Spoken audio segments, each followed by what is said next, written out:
My name is Krista Kim, and my background is Korean. I was born in Canada, and I have been practicing digital art since 2013.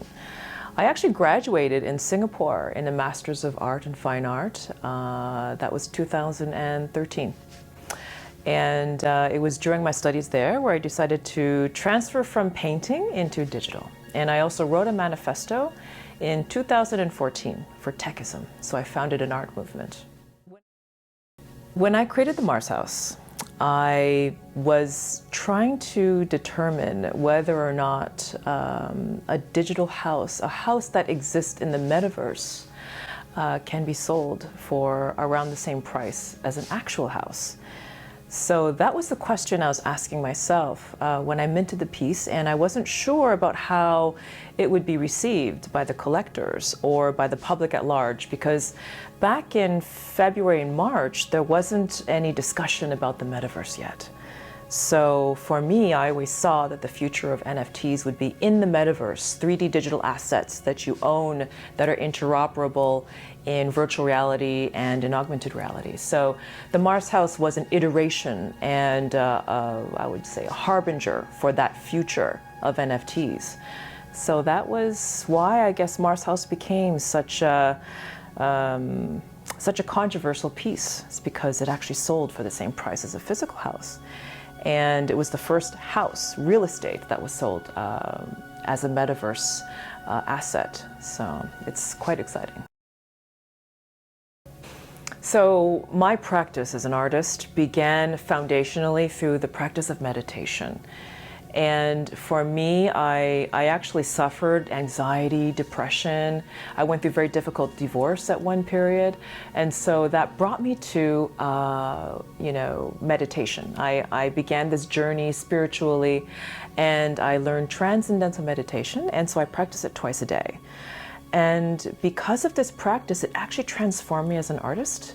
I didn't realize that, healthy mind and body creates healthy human being, and in general, more success in no matter what pursuits you are endeavoring for. And so for me, as an artist, healing is very important to me because I know that there are incredible positive effects of meditation and healing trauma. And everyone suffers trauma in their life because life is difficult, and being human is flawed and difficult, but there are beautiful aspects too. And so meditation brings out those beautiful aspects. Once you get over the trials and tribulations of your past, then you can look forward to a more optimistic and hopeful future, and you can create your own future. So for me, through my work, I want to create meditativeness and healing through the actual experience of my work. I actually want to create a meditative state. I used to live in Japan.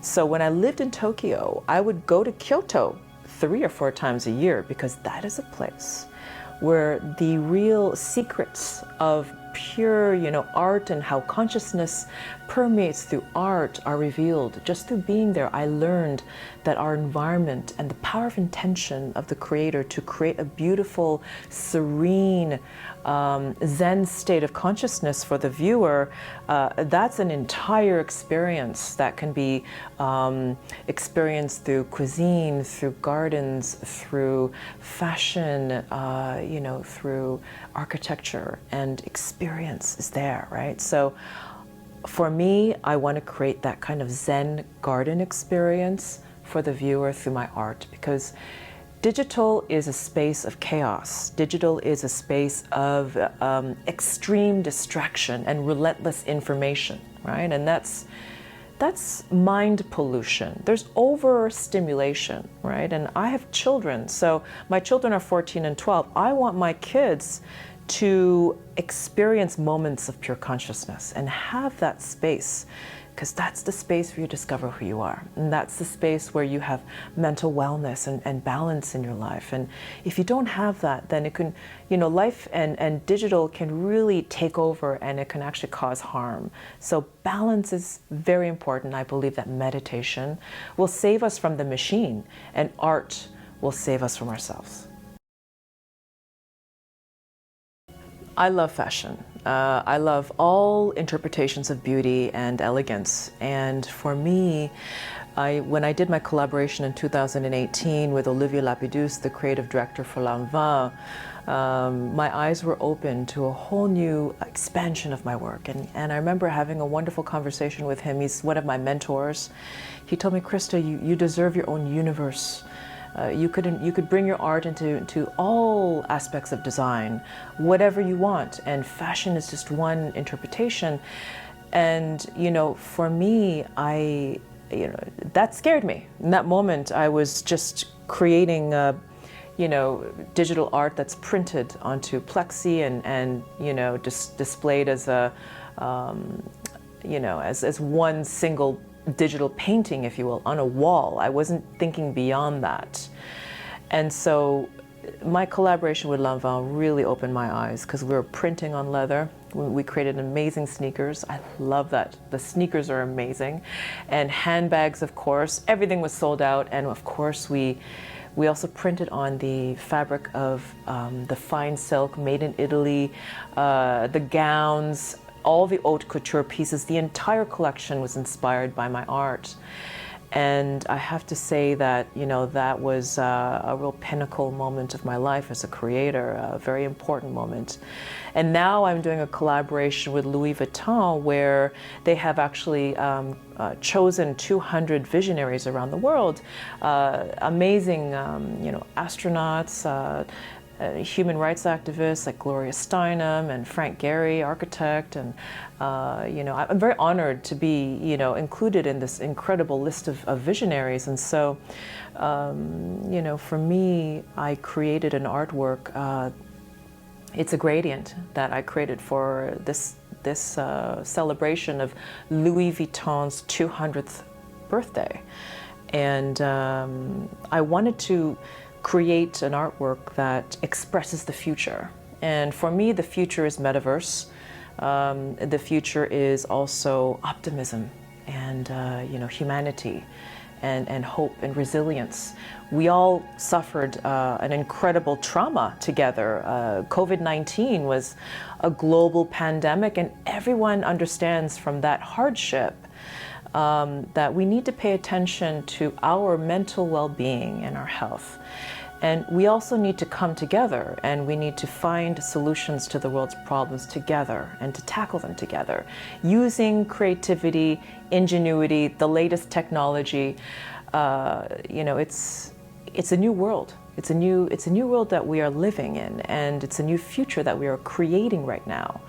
And so the gradient represents the new digital human. The gradient represents fluidity. We are fluid. We're more fluid in race, religion, nationality, everything. We're no longer categorizing ourselves and saying, I'm this, I'm that. No, we are more authentically ourselves. And when people are more authentic, it's because they accept all the different aspects, different facets of their personality. And when you're more tolerant of who you are as an individual, then you're tolerant of others. So the gradient is an important symbol of the digital human, and that's why I wanted to introduce this concept for Louis, because I feel that this brand is very future visionary, always on the leading edge, always pushing fashion and ideas forward. And so it's a wonderful collaboration between myself and this campaign, and it's a real honor. So for Digital Art Fair Asia this year, it's the inaugural art fair for NFTs in Asia and Hong Kong, and I'm so honored to be a part of this incredible project curated by Jillian Howard. And when she approached me, I knew exactly which piece to submit and to exhibit. It's called Supercube. I've created a series of 3 Supercube pieces, and in fact, it's a digital Zen garden, if you will. I want to create an experience of pure consciousness and healing. And this will be displayed on a large screen. The intention is to display this work on as large a screen as possible. The larger, the better. It's going to display right at the entrance of the Digital Art Fair Asia. And It's going to be an accompaniment with music by Ligovskoy, meditative sound frequency music that is scientifically proven to actually alter your state to one of calm. And so, I'm creating a healing sound installation and a moment of pure consciousness for Digital Art Fair Asia. And I hope that my message of meditative NFTs and the importance of meditation is communicated effectively through this event. Well, Asia has such a long, ancient history of meditativeness and the practice of Buddhism, and the tradition of spirituality through art, through calligraphy, through martial arts. I know the value of these practices and traditions, and I think that it's valuable to be able to translate, this practices of like meditation and spirituality, and translate that into the digital age. And so, for me, I actually practiced some calligraphy, and I'm a meditator, and I believe strongly, and I follow East Asian philosophy of no mind and Buddhist principles. So carrying on this torch and making sure that future generations benefit from, these philosophies and these teachings through art is essential. And I'm bringing that into the future, and I hope that the art lovers of Asia can agree that we need to translate ancient philosophy and digitize it and push it forward through the power of the NFT into the future. I think that the Digital Art Fair Asia, as being a pioneer in Asia for promoting NFTs and digital art, they're playing a very essential role in educating the public about the importance of, really understanding non-fungible tokens and how it is, essential, for our future, even in expressing what it means to be human. Never before has there been a medium like non-fungible tokens, NFTs. It is the supreme art medium because through the NFT, we can actually capture ideas that change the world and bring those ideas into the future for eternity, so that in the future you have an alien race that can discover what we have created today and understand human civilization. We look at the pyramids today and we are puzzled. How did you build the pyramids? Well, they're never ever going to ask what was a human being and what does it mean to be human. So the NFT really is, the supreme expression of humanity now, and we have to be able to, understand it and use it properly and present it properly, educate people of what it is, and so that I believe is what DAFA is providing. It's really the education for the public in understanding what currently is happening in the art world and what's happening right now with technology and the merging of creativity and technology.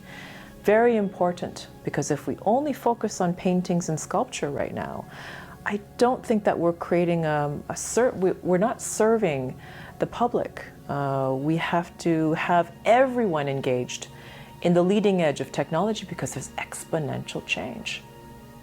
So everyone has to participate, everyone has to be involved in order for that technology to be humane. So it's a very key role, and Asia is, of course, in a very important part of the world where so much innovation is happening. And so, I think art, creativity, and expressing what it means to be human, very important. Let's keep it going all over the world, in Asia. And thank you, DAFA, for education and doing the right thing and being at the leading edge, being a leader.